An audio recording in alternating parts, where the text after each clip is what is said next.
$1 billion. That's how much this year's men's basketball NCAA tournament is projected to make. Now some may ask, where does all that money go? Some to the NCAA, some to the TV networks, some to the sponsors, some to participating universities and coaches. However, one very important group is left off this list, the players themselves. That's right, the group that is making all of this happen isn't going to receive a single cent.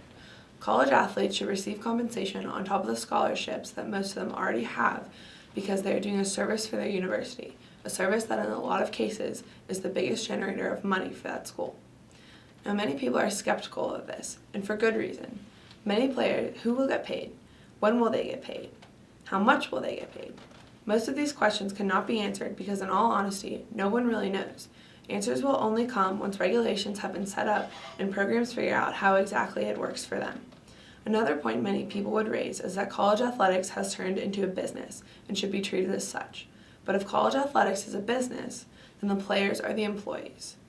Without these young men and women out on the court or field, there would be no business at all. Athletic programs make so much money for their universities that they are often left scrambling, figuring out how to spend it in order to maintain their nonprofit titles. One example, the new biological science building right here at the University of Kentucky. Our own basketball program had so much extra funding after last season that they decided to donate it towards the fund for the new building. Though it is a wonderful act, shouldn't the money go to the people who actually earned it?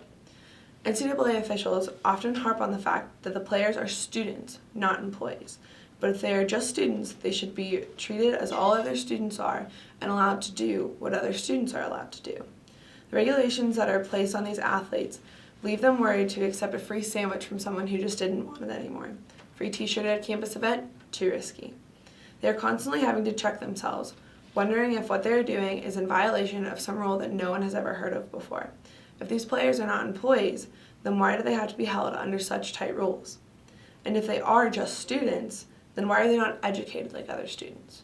Flashback to 2010 when the University of North Carolina was accused of offering paper classes for their athletes and often forcing them to take them.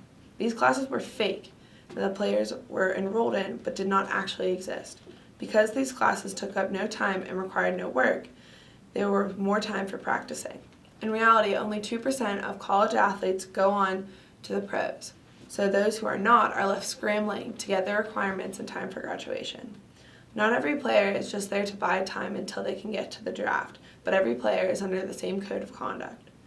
Paying college athletes is a topic that has been debated time and time again, but it's time that decisions need to start being made and athletes need to start receiving the benefits that have been rightfully theirs all along.